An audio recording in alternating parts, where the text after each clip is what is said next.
Hello everyone and good afternoon from Istanbul. So today I went to the Saturday market in an area of the city called Beşiktaş, which is on the European side. It's a very beautiful area, but the Saturday market is up in the heights, and it's a lot of fun. There's produce, there's cheese, there's olives, there's dried fruits, there's herbs, there's a lot of clothes. I bought a shirt for like $3 today. A very weird looking shirt, but a good shirt nonetheless. And they have a whole lot of different variety. To be completely honest, last week when I went, they had more variety, and there were a couple things that I wanted to get to show you guys, but I think I missed the season. Now we're getting into the summer season, so we have different products coming up, but there still are a couple things showing up at the market that are a little out of the ordinary.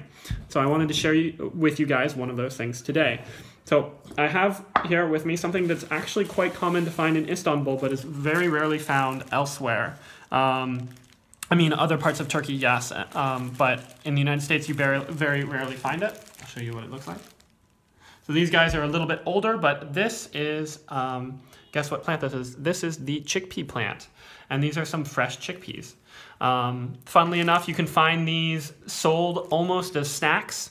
The entire bush. So this is actually a whole bunch of plants. So I think it takes 5 to 10 garbanzo plants to produce enough. No, I think it's about 5 garbanzo plants produces enough beans for one person, essentially. So this is probably 5, 10, maybe 12 plants that have been trimmed and then put together and collected before the beans are dry, of course. So you get these nice green beans that I'll show you in a little bit. But they sell them as snacks. There's carts that go around even the center of the city.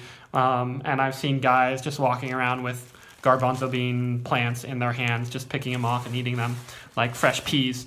And so I collected some, and we're going to do some camera acrobatics to show you what they look like on the inside. But you can pick them off the plant, and they're these beautiful little pods here. And you want to get them greener rather than yellow. These are a little old since it is later in the season, but they're quite beautiful. Let's do some camera acrobatics to show you what it actually looks like. So if you do this, you just pop them open, and you have this beautiful little garbanzo bean. If you're lucky, you get 2 in one, but usually it's just the one. I'll take it out so you can see it.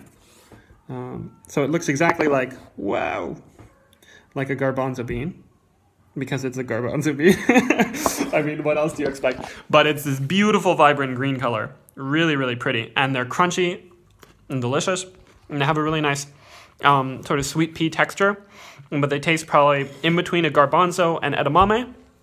There's a bit of sweetness, but it's mostly really, really fresh. And then there's a lingering aftertaste, and that's probably what people would mostly associate with garbanzo beans. So what do you do with these? You snack on them. You can just pop them in your mouth once you've removed them from the cover, but it takes a little bit of practice.